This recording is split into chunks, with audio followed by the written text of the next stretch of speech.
Un resumen histórico de Babilonia. No ha habido en el curso de la historia una ciudad más atractiva que Babilonia. Su nombre evoca visiones de riqueza y esplendor, y sus tesoros de oro y joyas eran fabulosos. Podríamos pensar que una ciudad así tenía un emplazamiento maravilloso, rodeada de ricos recursos naturales como bosques o minas en un exuberante clima tropical. No era el caso. Se extendía a lo largo del curso de los ríos Tigris y Éufrates en un valle árido y plano. No había bosques, minas ni tan solo piedra para la construcción. No estaba en una vía comercial natural y las lluvias eran insuficientes para la agricultura. Babilonia es un ejemplo de la capacidad del hombre para alcanzar grandes objetivos usando los medios que tiene a su alcance. Todos los recursos habían sido desarrollados por el hombre. Todas las riquezas resultaban del trabajo humano. Babilonia poseía tan solo dos recursos naturales, una tierra fértil y el agua del río.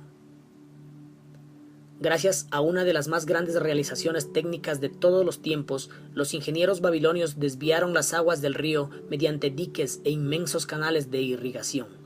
Los canales atravesaban todos los parajes del árido valle para llevar agua al fértil suelo. Estas obras constituyen uno de los primeros trabajos de ingeniería de la historia y el sistema de regadío. Permitió que las cosechas fueran más abundantes de lo que lo habían sido nunca. Afortunadamente, Babilonia fue gobernada durante su larga existencia por sucesivas líneas de reyes, que solo se dedicaron ocasionalmente a las conquistas y los saqueos. Aunque la ciudad se embarcó en diversas guerras, estas fueron locales o eran para defenderse de los ambiciosos conquistadores, llegados de otros países que codiciaban sus fabulosos tesoros. Los extraordinarios dirigentes de Babilonia pasaron a la historia a causa de su sabiduría, audacia y justicia. Babilonia no dio orgullosas monarquías que querían conquistar el mundo conocido y forzar a las naciones a someterse. Babilonia ya no existe como ciudad. Cuando las fuerzas humanas que construyeron y mantuvieron la ciudad durante miles de años desaparecieron, se convirtió rápidamente en una desierta ruina. Estaba situada en Asia, a unos 1000 kilómetros del Canal de Suez, justo al norte del Golfo Pérsico. Su latitud es cercana a los 30 grados sobre el Ecuador, parecida a la Yuma, Arizona, y poseía un clima semejante al de esta ciudad, caliente y seco.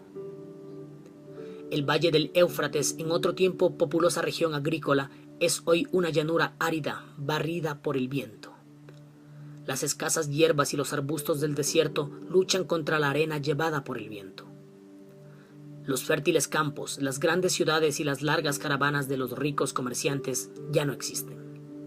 Las tribus árabes nómadas son los únicos habitantes del valle desde la era cristiana y subsisten gracias a sus pequeños rebaños. La región está salpicada de colinas, al menos durante siglos fueron consideradas como tales, pero los fragmentos de alfarería y ladrillos, gastados por las ocasionales lluvias, llamaron finalmente la atención de los arqueólogos. Se organizaron campañas para realizar excavaciones financiadas por museos europeos y americanos. Los picos y las palas demostraron rápidamente que aquellas colinas eran antiguas ciudades. Las podríamos llamar tumbas de ciudades. Babilonia es una de ellas. Los vientos habían esparcido sobre ella el polvo del desierto durante 20 siglos.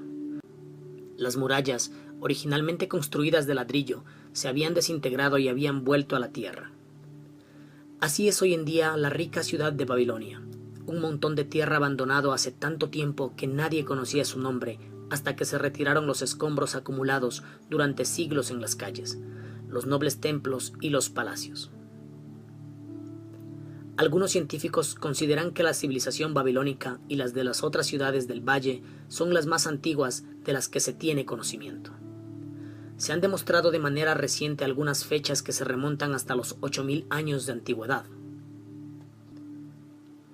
En las ruinas de Babilonia se descubrieron descripciones de un eclipse solar. Los astrónomos modernos calcularon fácilmente cuándo hubo un eclipse visible en Babilonia y pudieron, de este modo, establecer la relación entre su calendario y el nuestro. Así se pudo calcular que hace 8000 años los sumerios que ocupaban Babilonia vivían en ciudades fortificadas. No se puede calcular desde cuándo existían dichas ciudades. Sus habitantes no eran simples bárbaros que vivían en el interior de unas murallas protectoras, sino gentes cultivadas e inteligentes. Tanto como puede remontarse en el pasado, la historia escrita fueron los primeros ingenieros, astrónomos, matemáticos, financieros y el primer pueblo que poseyó una lengua escrita. Ya hemos hablado de los sistemas de irrigación que transformaron el árido valle en un vergel cultivado. Los vestigios de los canales son aún visibles, aunque la mayoría están llenos de arena. Algunos de ellos eran tan grandes que, cuando no llevaban agua, una docena de caballos podían galopar de frente en su interior. Se los compara en amplitud con los canales más anchos de Colorado y Utah.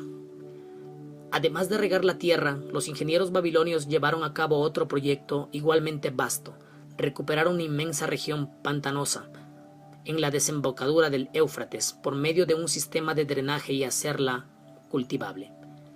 Heródoto, historiador y viajero griego, visitó Babilonia tal como era durante su apogeo y nos dejó la única descripción conocida hecha por un extranjero. Sus escritos presentan una pintoresca descripción de la ciudad y algunas de las extrañas costumbres de sus habitantes. Menciona la fertilidad notable de la tierra y las abundantes cosechas de trigo y cebada que se recogían. La gloria de Babilonia se ha apagado, pero su sabiduría ha sido conservada para nosotros gracias a los archivos. En aquellos lejanos tiempos el papel no había sido todavía inventado y en su lugar la gente grababa laboriosamente sus escritos en tablillas de arcilla húmeda. Cuando las acababan, las cosían y quedaban duras. Medían aproximadamente 6 por 8 pulgadas y el espesor era de 1 pulgada. Utilizaban estas tablillas de barro, como se les llama comúnmente, como nosotros las modernas formas de escritura. Se grababan leyendas, poesía, historia, transcripciones de decretos reales, leyes del país, títulos de propiedad, billetes e incluso cartas que eran enviadas mediante mensajeros hacia ciudades lejanas. Gracias a estas tablillas hemos podido conocer asuntos íntimos de la gente.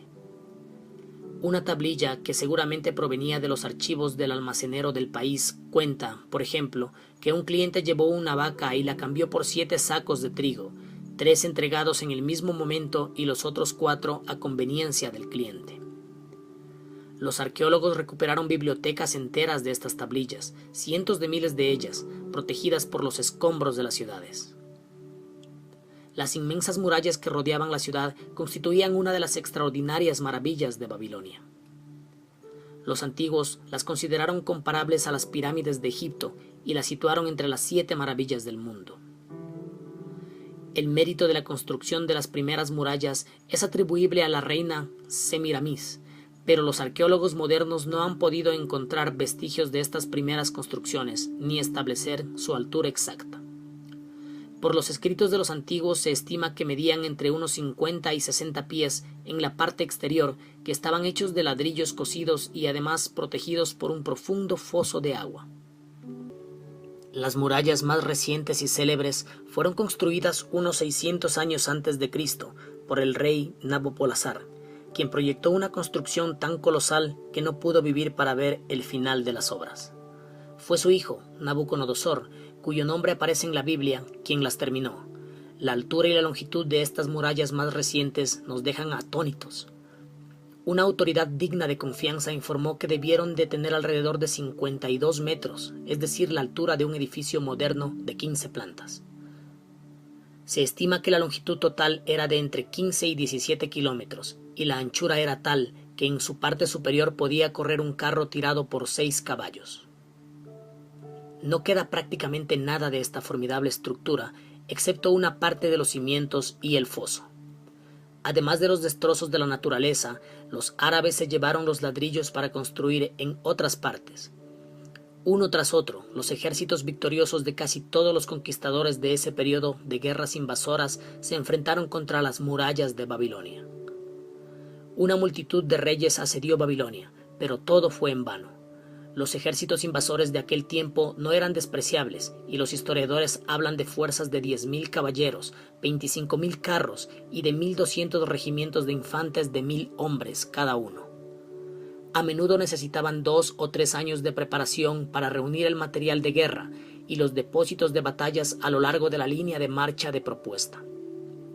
La ciudad de Babilonia estaba organizada casi como una ciudad moderna. Había calles y tiendas, vendedores ambulantes que ofrecían sus mercancías en los barrios residenciales, sacerdotes que oficiaban en templos magníficos. Un muro aislaba los palacios reales en el interior de la ciudad. Dicen que esas murallas eran más altas que las de la ciudad. Los babilonios eran artesanos hábiles que trabajaban en la escultura, la pintura, el tejido, el oro y fabricaban armas de metal y maquinaria agrícola. Los joyeros creaban piezas de gusto exquisito y algunas muestras que han sido recuperadas de las tumbas de ricos ciudadanos se exponen en museos de todo el mundo. En una época muy lejana, cuando el resto del mundo cortaba árboles con hachas de piedra o cazaba y luchaba con lanzas y flechas con punta de piedra, los babilonios ya usaban hachas, lanzas y flechas de metal. Eran financieros y comerciantes inteligentes. Por lo que sabemos, fueron los inventores del dinero como moneda de cambio, de los billetes y de los títulos de propiedad escritos. Babilonia no fue conquistada por sus enemigos hasta cerca de 540 años antes de Cristo, pero tampoco entonces fueron tomadas las murallas. La historia de la caída de Babilonia es de lo más extraordinario. Ciro, uno de los grandes conquistadores de la época, proyectaba atacar la ciudad y tomar las murallas intomables.